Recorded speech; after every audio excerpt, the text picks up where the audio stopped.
हम बात करेंगे बेटा अबाउट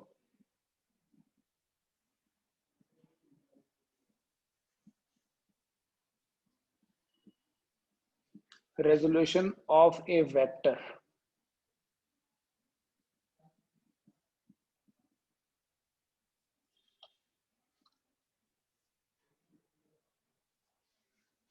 किसी भी वेक्टर को रिजॉल्व करने का मतलब होता है उस वेक्टर के कंपोनेंट्स फाइंड करना. Resolution of a vector means splitting of a vector.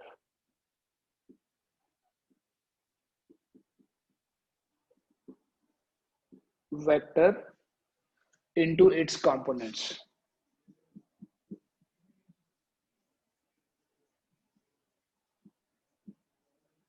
किसी वेक्टर को उसके कंपोनेंट्स में स्प्लिट करने का जो प्रोसेस है उस प्रोसेस को रेजोल्यूशन बोलते हैं.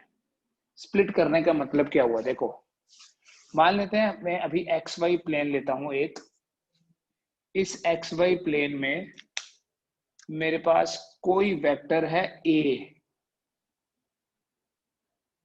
आई am having a vector A जो कि एक्स एक्सिस के साथ थीटा एंगल बना रहा है.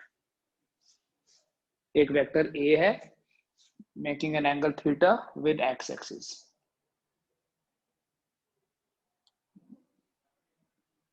अगर मैं यहां से परपेंडिकुलर ड्रॉ कर लूं तो बेटा ये हॉरिजॉन्टल कंपोनेंट हुआ, इसको मैं ए एक्सिस से रिप्रेजेंट करूंगा. और ये वर्टिकल कंपोनेंट हुआ, this is represented by A Y. अगर मैं ट्राइंगल के हिसाब से देखूं I will say this is O P, इसको अगर एम नाम दे दूं और यहां triangular law of vector addition लगाऊं. Consider a vector OP equals to A. O से स्टार्ट हो रहा है, पी पे खत्म हो रहा है, इस वेक्टर को ए बोला. Making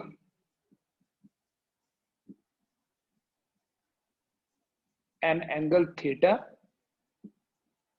with x axis. X axis के साथ ये जो वेक्टर है हमारा ये थीटा एंगल बना रहा है. We have a vector a making an angle theta with the x axis. Let OM equal to AX.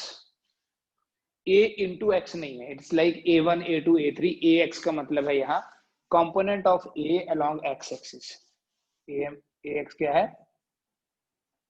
It is component of A vector along x axis. और बेटा ये जो MP है it is equal to AY. It is component of A vector along y axis. What is AX?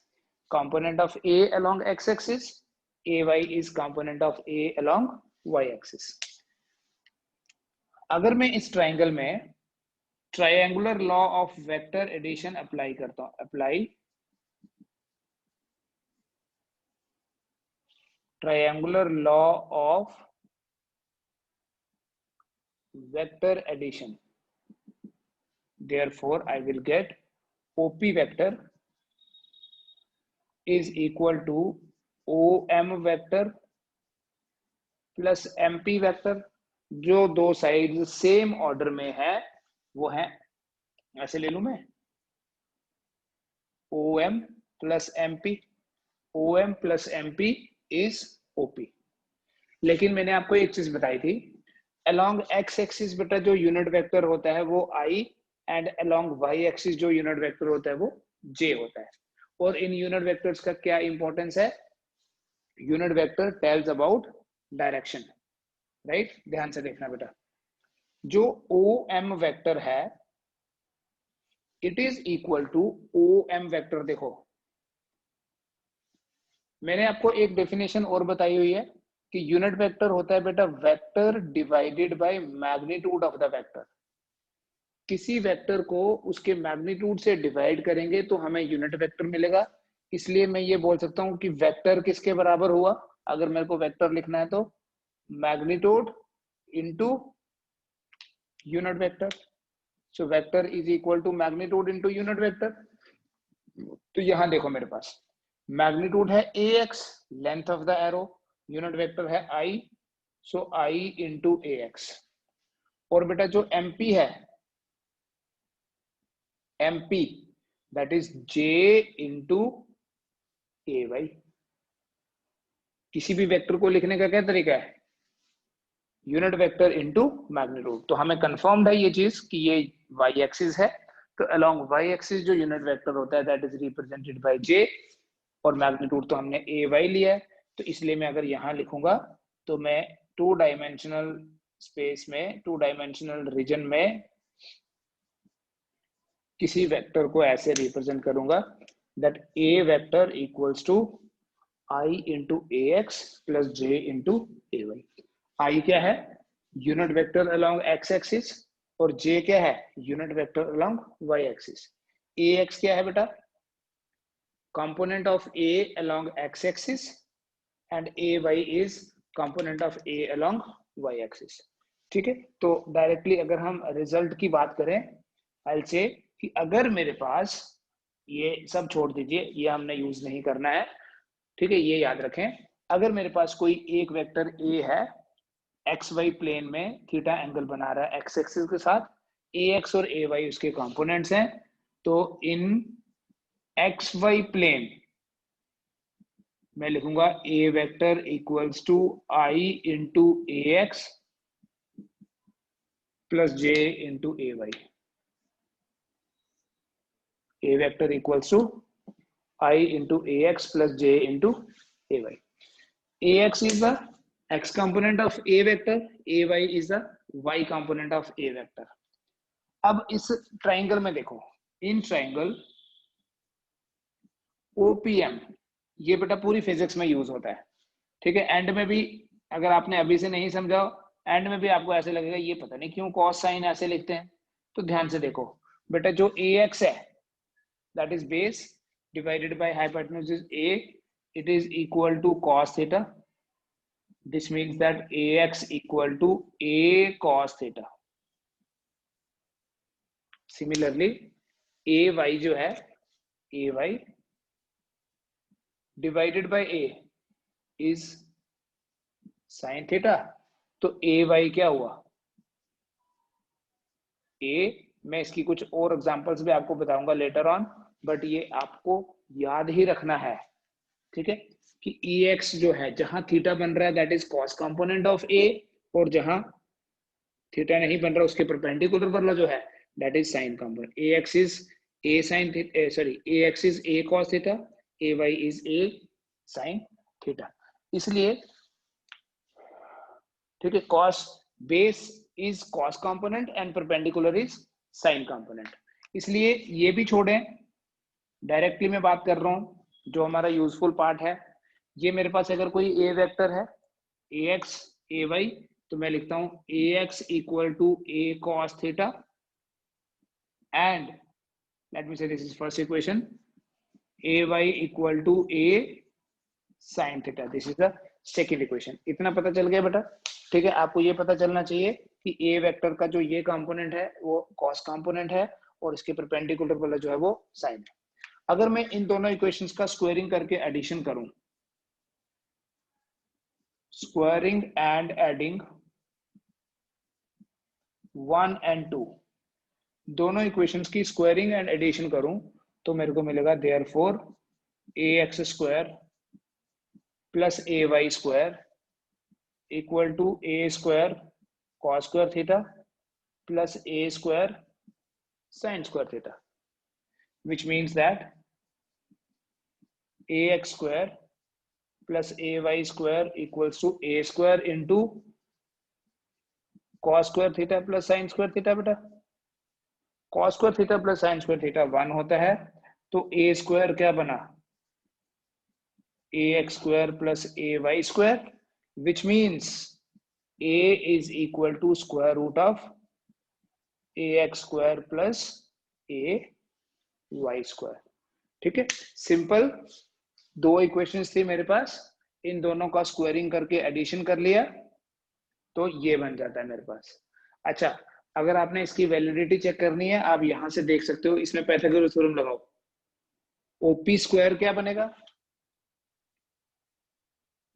OP square बनेगा OM square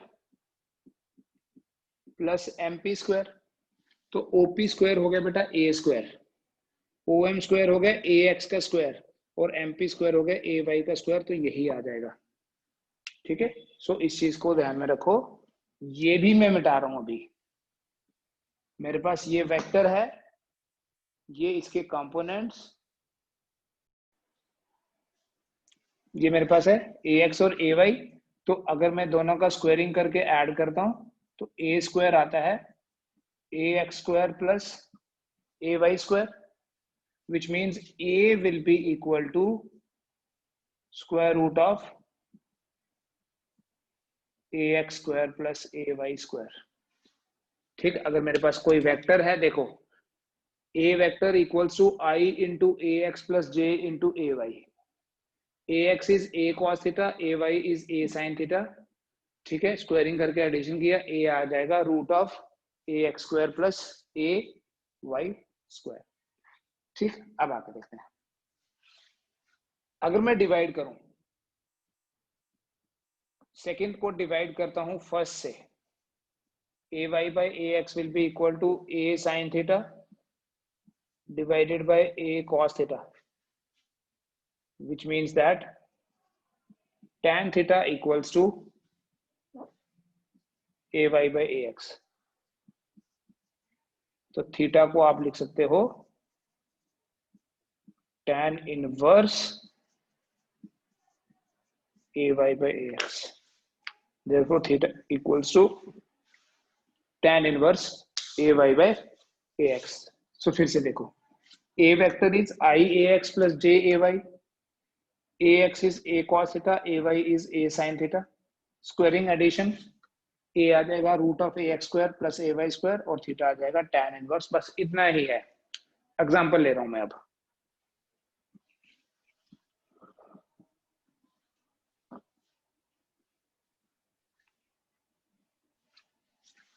suppose ये मेरे पास x Y plane है,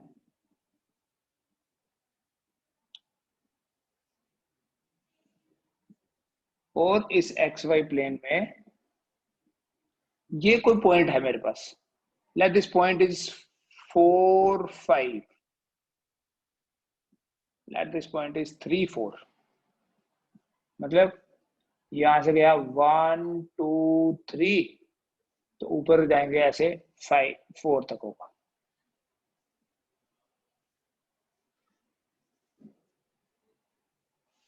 ठीक है, और कुछ नहीं दिया है। तो इस पॉइंट को P बोल के मैं बोलूंगा बताओ पोजीशन वेक्टर क्या होगा। तो बेटा मैं ओरिजिन से P पॉइंट तक एक वेक्टर ड्रॉ करूंगा। आपको पता है कोई भी वेक्टर जो हम नाम रख लूंगा A, कोई भी वेक्टर जो हम ओरिजिन से ड्रॉ करते हैं उसे बोलते हैं पोजीशन वेक्टर, राइट। तो अगर मैं पोजीशन वेक्टर लिखना होगा, position vector of point P, मैं लिखूंगा OP vector equals to a vector equal to, यहां से परपेंडिकुलर ड्रॉ करो। What is the horizontal component, जिसको ax बोला था, यहाँ 3 है। व्हाट इज वर्टिकल कंपोनेंट, यहाँ 4 है। तो मैं लिखूंगा it is equal to 3i plus 4j। ठीक है, ए वेक्टर क्या बना मेरे पास, 3i प्लस 4j। और बेटा अगर ये ए वेक्टर है तो मैं आपको बोलूं बताओ इस ए वेक्टर का मैग्नीट्यूड कितना होगा। You can simply tell that magnitude of a vector will be equal to square root of 3 square plus 4 square।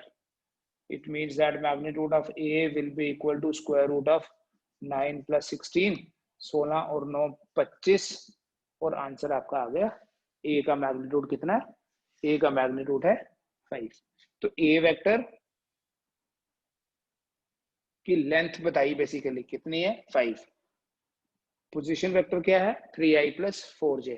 और अगर पूछे कि बताओ ये एंगल कितना है, तो सिंपली आपने बताना tan थीटा जो है वो ए वाई बाई ए एक्स होता है। सो tan थीटा इक्वल्स टू 4/3। ठीक है, और अगर मैं आपको ये एग्जैक्ट वैल्यू बता दूं 4/3, तो थीटा जो है वो 53 डिग्री है। मतलब ये मेरे को बाई चांस याद है कुछ वैल्यूज, 4/3, 3/4, 37, 53, जैसे 60, 45, 90, 30 वैल्यूज याद है, वैसे 37 और 53 की भी कर सकते हैं इजिली। तो थीटा आ जाएगा 53। नहीं याद रहेगा, मान लो आपको, या आपको नहीं पता कोई और वैल्यू आ जाती है, जैसे 6/9 आ गई या 6/7 आ गई, तो सीधा लिख देना theta equal to tan inverse 4/3। Theta equals to tan inverse 4/3।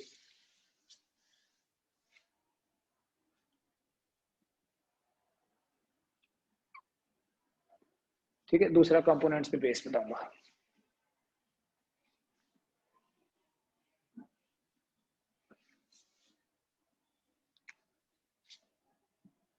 Express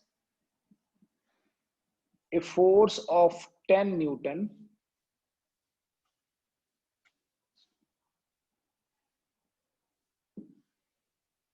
making an angle of 30 degree with x-axis in vector form. 10 Newton की एक फोर्स को जो कि एक्स एक्सिस के साथ 30 डिग्री एंगल बना रही है, it is like this, x y, और मान लो फोर्स, मैं अभी एफ वेक्टर लिख लेता हूं, मैग्नीट्यूड है 10 Newton. This is making an angle 30 degree, 30 degree का एंगल बना रही है, किसके साथ? एक्स एक्सिस के साथ। तो इस फोर्स को वेक्टर फॉर्म में लिखना है। वेक्टर फॉर्म में मतलब जिसमें आई और जे आए, उसको बोलते हैं हम वेक्टर फॉर्म। तो बताओ इस फोर्स की वेक्टर फॉर्म क्या होगी?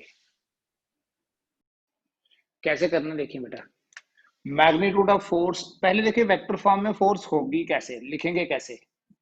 आई into F x plus j into F Y.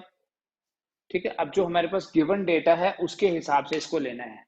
What is f x? We know f x is, मैंने आपको बोला कि जो हॉरिजेंटल कंपोनेंट है वो कॉस कंपोनेंट है, कॉस थीटा होता है। सो एफ एक्स क्या हो जाएगा? एफ हमें दिया हुआ है, what is magnitude of F? 10। So I right 10 cos 30। cos 30 कितना होता है? √3/2। सो 10 into √3/2, that will be better 5√3। and what will be fy? ध्यान से देखना, f sin theta, it means that fy will be equal to, what is f? 10 sin 30, so that is equal to 10 into 1/2 equals to 5। fx आ गया, fy आ गया, तो बताओ f vector क्या होगा मेरे पास? अब f vector will be equal to, fx कितना आया? 5√3। मैं लिख लूंगा 5√3i प्लस 5j। बस बेटा इतना ही है वेक्टर, ये वेक्टर फॉर्म है। अब अगर हमने कंफर्मेशन करनी है जो हम पढ़ रहे हैं उसके अकॉर्डिंगली है या नहीं, अगर मैं बोलूं इसका मैग्नीट्यूड फाइंड करो, आपने किसी भी वेक्टर का मैग्नीट्यूड फाइंड करना भी सीखा। तो अगर मैं यहाँ एफ वेक्टर का मैग्नीट्यूड पता करने के लिए बोलूं, you will say it is square root of 5√3 का स्क्वायर प्लस 5 का square, so it is equal to 5√3। 5√3 का स्क्वायर कितना हो गया? 5 का स्क्वायर हो गया 25 और इंटू 3 75 प्लस 25 इक्वल टू √100। √100 हो गया बेटा, एंड √100 मतलब 10, एंड ये 10 ही तो था। अब देखो डायरेक्शन की इंपॉर्टेंस समझना। अगर ये एंगल 30 डिग्री दिया है तो वेक्टर फॉर्म ऐसी आई। मान लो ये एंगल 45 डिग्री दिया होता, ठीक है, यहाँ 45 लिखा होता, तो फिर यही लेंथ है हमारे पास, लेकिन अब वो 40, पहले 30 पे थी, अभी 45 पे है। तो लेंथ मतलब मैग्नीट्यूड तो उतना ही आएगा, लेकिन कहाँ रख दिया, मैग्नीट्यूड तो उतना ही रहेगा, लेकिन अब बताओ इसकी वेक्टर फॉर्म क्या होगी अगर मैं एंगल 45 ले लूं तो। ठीक है, करो इसको 45 एंगल के लिए।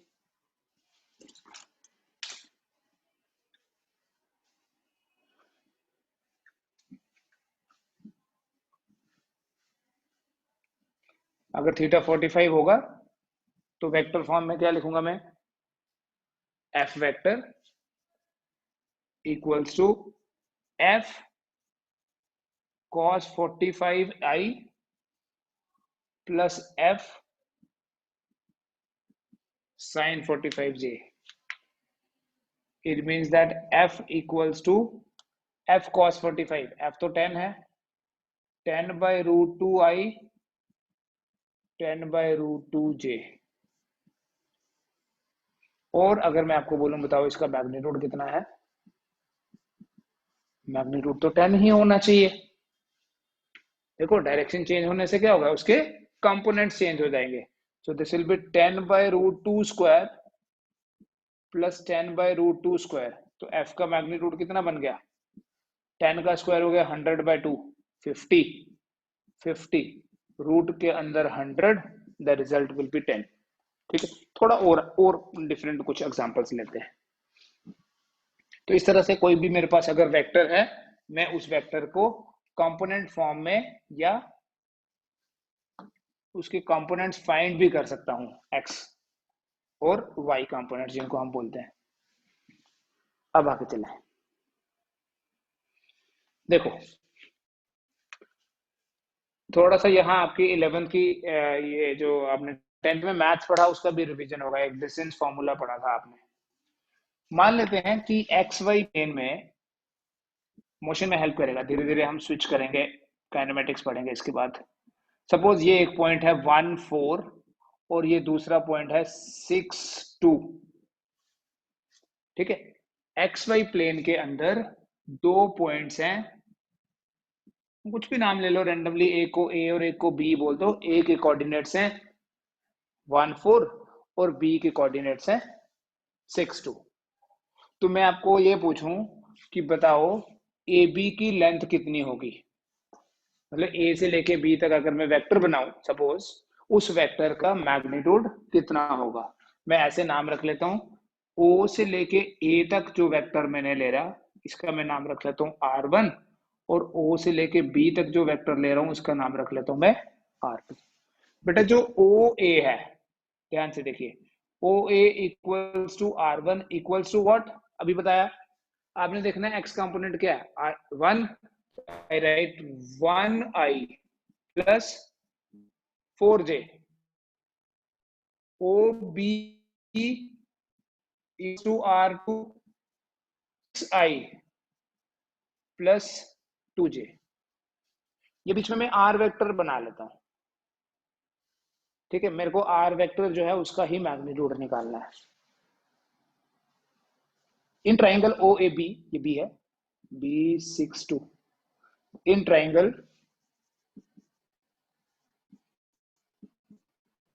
OAB,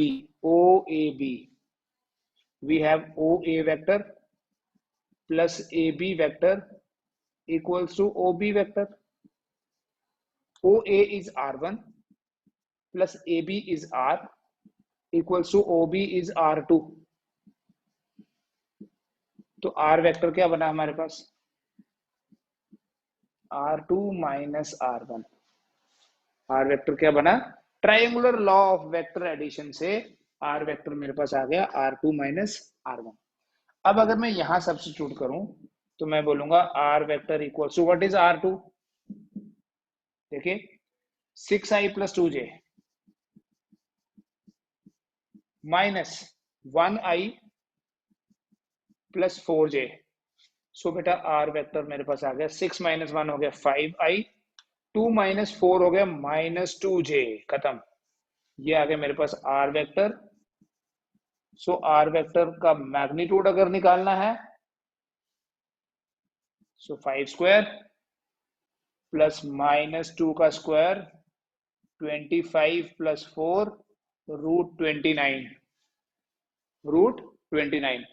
इसे आप मैथ्स में 10th में पढ़ते हैं, डिस्टेंस फॉर्मूला बोलते हैं। अगर मैं बोलता हूँ कि ये बताओ ए बी कितना है, तो 6 माइनस 1 का स्क्वायर प्लस 2 माइनस 4 का स्क्वायर, याद है ना? 2 माइनस 4 का स्क्वायर, 6 माइनस 5 का स्क्वायर हो गया 25, प्लस 2 माइनस 4 माइनस 2 का स्क्वायर हो गया 4, 29 ही आया ए बी का स्क्वायर। तो ए बी कितना आ जाएगा, रूट 29। बट अगर मैं 10th में आपको बोलता कि इसको वेक्टर फॉर्म में एक्सप्रेस करें या इसके कंपोनेंट्स बताएं आई और जे, तो नहीं हो पाना था।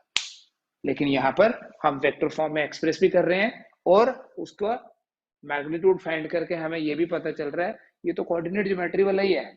ठीक है, वो सब मैथमेटिक्स यहाँ भी वैलिड है।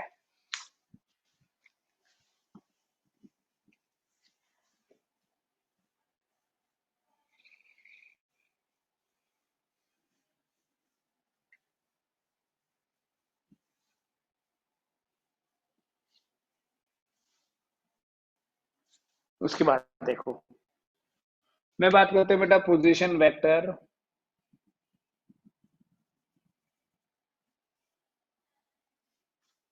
इन ए प्लेन, किसी प्लेन में। ठीक है, हम जनरली जब प्लेन की बात करते हैं, प्लेन मतलब 2 डायमेंशनल रीजन, किसी प्लेन की जब हम बात करते हैं जनरली हम एक्स वाई प्लेन लेते हैं।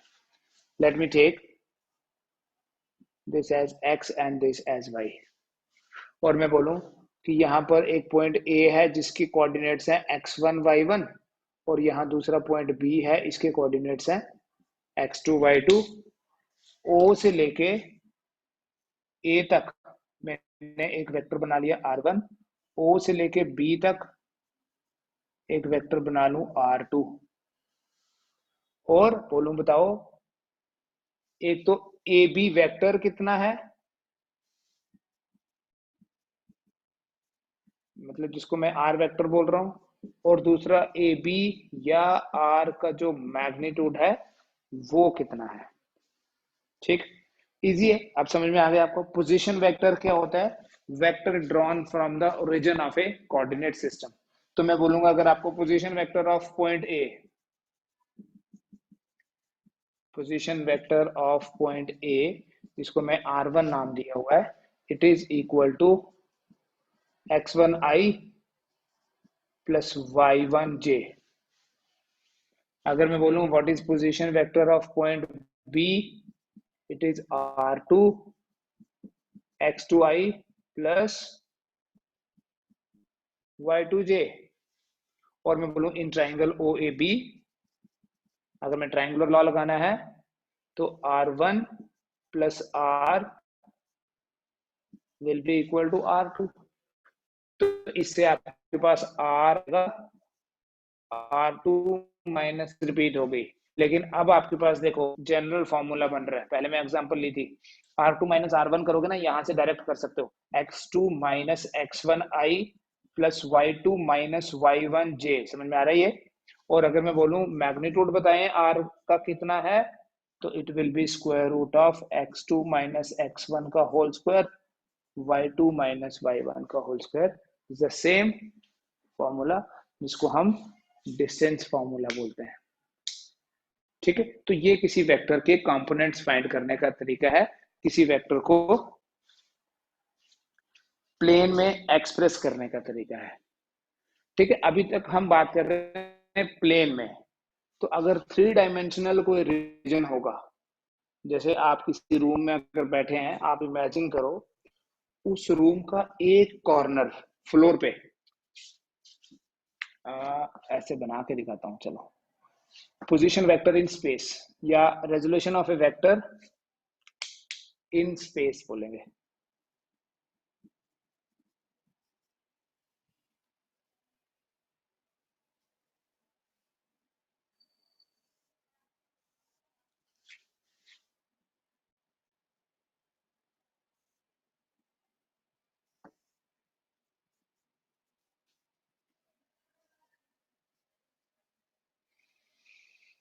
सपोज, चलो मैं आपको बनाने का तरीका बताता हूँ, मैं तो बना लूंगा, मैं आपसे बनवाऊंगा अभी।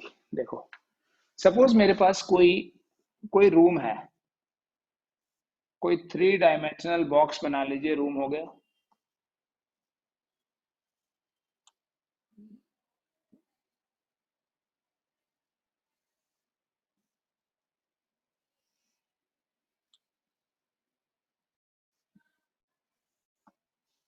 ठीक, इस लाइन को मैं एक्स करूं, बोलूं ये एक्स एक्सिस है, इसको एक्सटेंड कर दूं बाहर की तरफ, बोलूंगा ये कौन सी है, जेड, और इसको मैं अगर ऊपर ले जाऊं, कौन सी है, वाई। ठीक है, जिस रूम में आप बैठे हो वही रूम इमेजिन करो। जो आपका फ्लोर है, फर्श का एक कॉर्नर, कोई उस कॉर्नर को मान लीजिए ओरिजिन, और बेटा उस कॉर्नर से लेके रूम के बीच में से होते हुए अपोजिट वाला कॉर्नर, ये जो आपको वॉल दिख रही है ये पीछे वाली है, ठीक है, ये उसका फ्लोर है, ये जैसे मैं यहाँ खड़ा हूँ, यहाँ वाला है, तो अपोजिट वाला कॉर्नर दीवार पे नहीं, बीच में से होके डायगोनल ऑफ द क्यूब या डायगोनल ऑफ द क्यूबाइड, जैसे भी आपके पास रूम का शेप है, सर्कुलर तो नहीं होगा ना, किसी एक्सेप्शनल केस में हो सकता है कोई सर्कुलर रूम में बैठा हो, वो नहीं, मैं क्यूब या क्यूबाइड की बात कर रहा हूँ। ये पीछे है और ये आगे वाला फेस है, एक पीछे वाला फेस, एक आगे वाला फेस, मतलब बीच में से होके जा रहा है। तो बेटा ये अगर मेरे पास ए वेक्टर है जिसका ये हो जाता है सपोज एक्स कंपोनेंट, ये हुआ इसका वाई कंपोनेंट, और ये हुआ इसका जेड कंपोनेंट, ए जेड, तो इन 3 डायमेंशनल स्पेस मेरे पास किसी भी वेक्टर के 3 कंपोनेंट्स होते हैं, और जब किसी वेक्टर के 3 कंपोनेंट्स होंगे तो मैं कैसे इसको एक्सप्रेस करूंगा, इन 3D स्पेस ए वेक्टर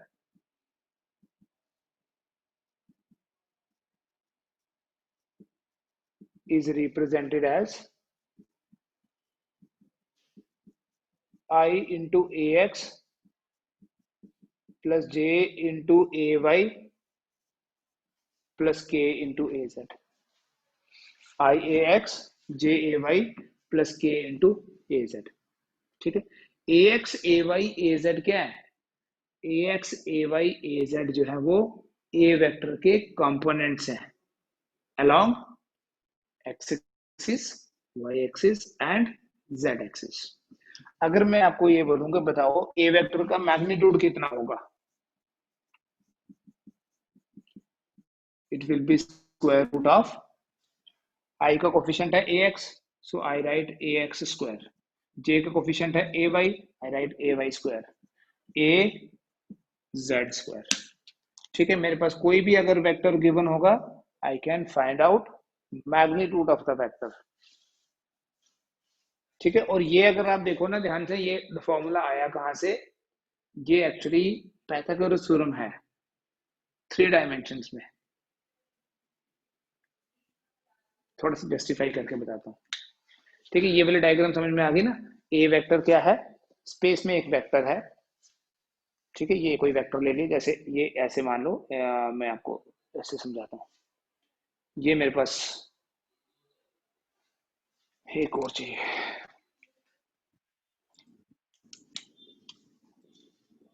ये स्पेस है सपोज,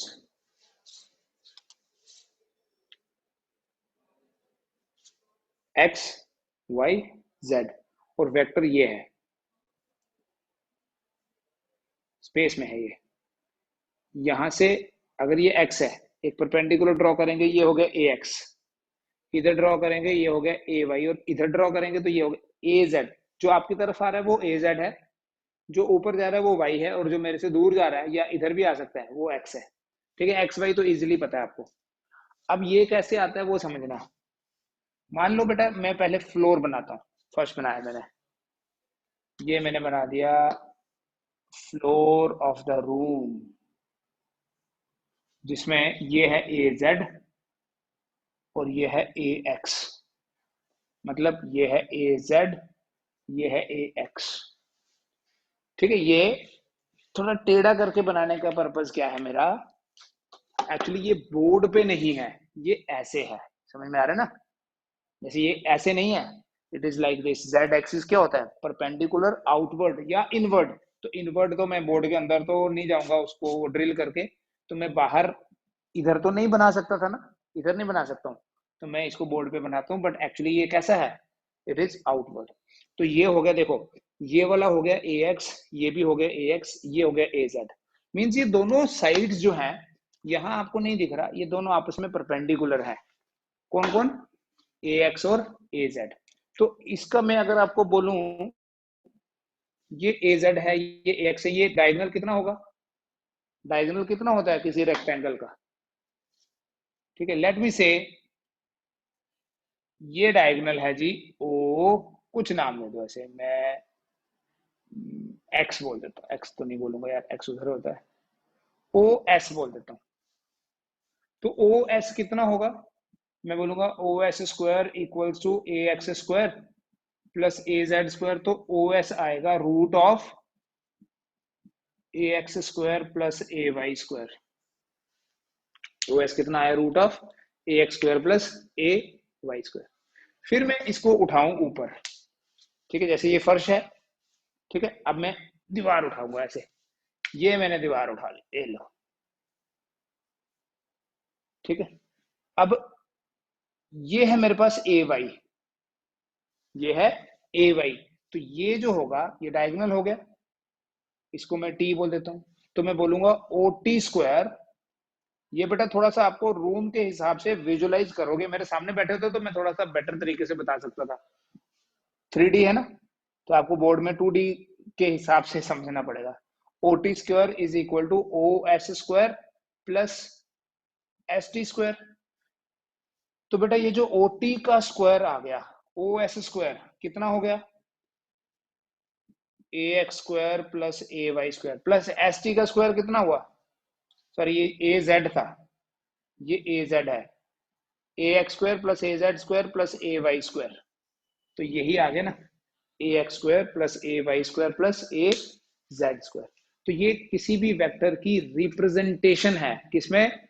किसी 3 डायमेंशनल रीजन में। 3 डायमेंशनल रीजन को हम स्पेस बोलते हैं, जैसे 2 डायमेंशनल रीजन को हम प्लेन बोलते हैं। 1 डायमेंशनल होगा तो लाइन बोलेंगे, 2 डायमेंशन होगा तो प्लेन, और अगर 3D हुआ तो स्पेस। तो स्पेस में किसी वेक्टर की रिप्रेजेंटेशन जो है, ये आपको मैंने समझाई अभी। और अगर मुझे पोजीशन वेक्टर बताना है तो वैसे ही जैसे अभी कर रहे थे वैसे ही करेंगे।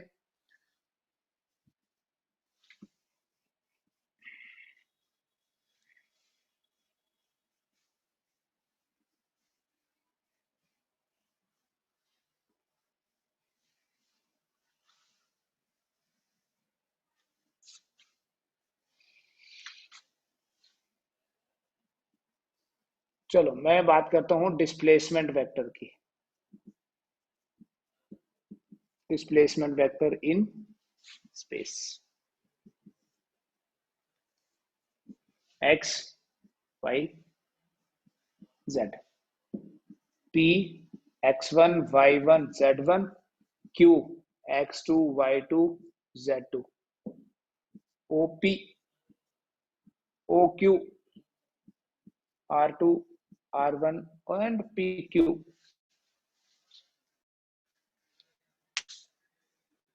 बताओ pq कितना होगा? डायरेक्ट बता सकते हैं अभी आप, डायरेक्ट बताएंगे। अगर आप डिस्प्लेसमेंट वेक्टर बताना है बेटा, pq vector will be equal to x2 minus x1 I plus y2 minus y1 j plus z2 minus 1 k। अगर आपको मैग्नीट्यूड बताना है, इसको मैं नाम दे दूं जैसे r, अगर आपको मैग्नीट्यूड बताना है r का, that will be square root of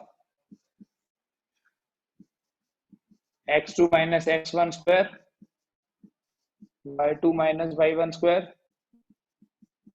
z2 minus z1 square। ठीक है, आज इतना करिए।